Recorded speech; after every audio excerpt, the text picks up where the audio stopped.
Hai, Assalamualaikum. Salam sejahtera. Nama Dimiri Muhammad Syamil Hakim Biming Karubasri bernombor matriks 15 TPM 21F1011 untuk subjek Organisation Behavior punya presentation pada hari ini. Saya akan menentangkan topik How to Overcome Resistance to Change, dan ini disediakan untuk Dr. Asliza binti Yusof. Overcoming resistance to change ni saya akan pecahkan kepada 6 bahagian, iaitu dari segi education and communications, participation, dan juga di sebelah tu ada facilitation dan support, negotiation, manipulation dan juga coercion. Untuk bahagian pendidikan dan juga komunikasi, pekerja perlu memahami sebab-sebab inisiatif perubahan tersebut. Adalah penting bagi orang ramai untuk melihat segala logik pemimpin tersebut dan mendengar pada kadar rasional walaupun mereka tidak bersetuju dengannya. Dan ini juga perlu dilakukan sebelum langkah ke arah perubahan tersebut itu diambil. Untuk memberi ataupun membantu pekerja yang benar-benar memahami sebab di sebalik perubahan tersebut, pemimpin juga harus menggunakan pelbagai teknik dan menggunakan kaedah perjumpaan untuk menyampaikan mesej yang lunas. Dan cara yang digunakan untuk pekerja ini adalah di mana pekerja itu lack of information ataupun kekurangan informasi tentang apakah implikasi tentang perubahan tersebut.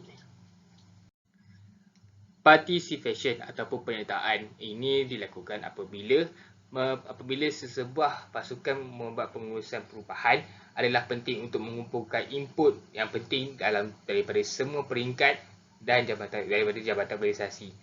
Dan juga metod ini digunakan untuk mempunyai orang yang terlibat dalam proses membantu mereka melibatkan diri ataupun sekurang-kurangnya yang berlangsung dalam menerima perubahan secara positif. Dan juga metod ini digunakan apabila perubahan itu kekurangan satu perkara perubahan itu mempunyai maklumat yang tidak mencukupi dan juga membuatkan mereka tidak memahaminya dalam bentuk perubahan tersebut.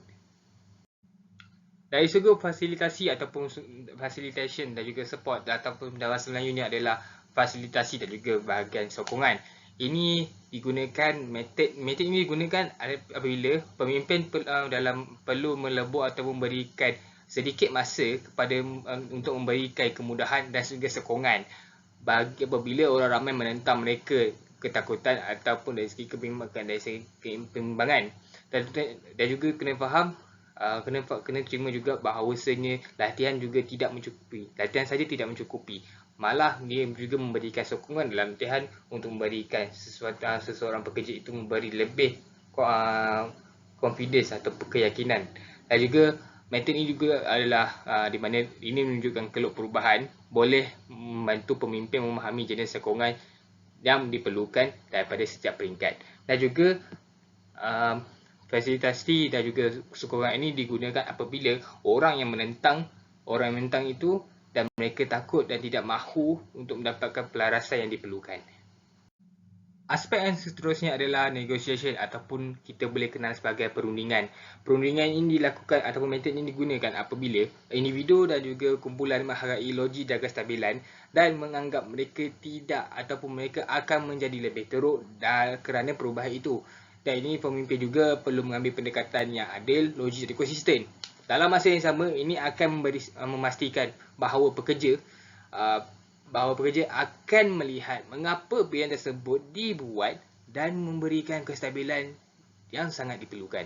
Dan juga metod ini juga digunakan apabila orang akan kalah dalam perubahan ataupun mempunyai kuasa yang besar untuk menentang. Seterusnya kita akan pergi kepada bahagian manipulasi ataupun dalam bahasa Inggeris yang kita di slide ini adalah manipulations. Metod ini digunakan untuk menggalakkan orang dalam menerima perubahan untuk menyelesaikan kedudukan mereka. Dan juga maklumat ini mesti digunakan dengan cara yang lebih terpilih ataupun untuk orang yang terpilih. Dan juga pemimpin perlu menentukan segala pekerja untuk menjadi lebih bahagia ataupun lebih gembira dengan prospek perubahan tersebut. Dan juga misal kata perubahan itu mendapatkan sokongan yang positif, maka mereka akan dilantik sebagai ejen perubahan. Bagi pekerja individu ataupun ketua kumpulan yang dihormati, ini boleh dimasukkan mereka ke dalam pasukan pengurusan perubahan. Dan juga dari segi manipulasi punya metod, ini digunakan apabila apabila terdapat penentang yang kuat yang boleh mempengaruhi orang lain dan untuk mengambil bahagian dalam penentangan. Coercion atau pembaksaan ini digunakan sekiranya tiada kesediaan orang ramai untuk menerima ataupun mengambil bahagian dalam perubahan tersebut. Dan ini juga pemimpin perlu ataupun boleh mempertimbangkan dan untuk menyampaikan kemungkinan akibat negatif daripada meneruskan test skor. Dan pendekatan ini juga harus menjadi pilihan terakhir yang mutlak dan hanya untuk digunakan jika semuanya gagal. Dan metod ini juga digunakan apabila sesuatu perkara yang penting ataupun pemula perubahan itu terlalu pantas dan mempunyai kuasa yang besar. Jadi itu sahaja daripada saya. Sekiranya kekurangan, maafkan saya. Dan itu sahaja daripada saya. Terima kasih dan Assalamualaikum. Bye-bye.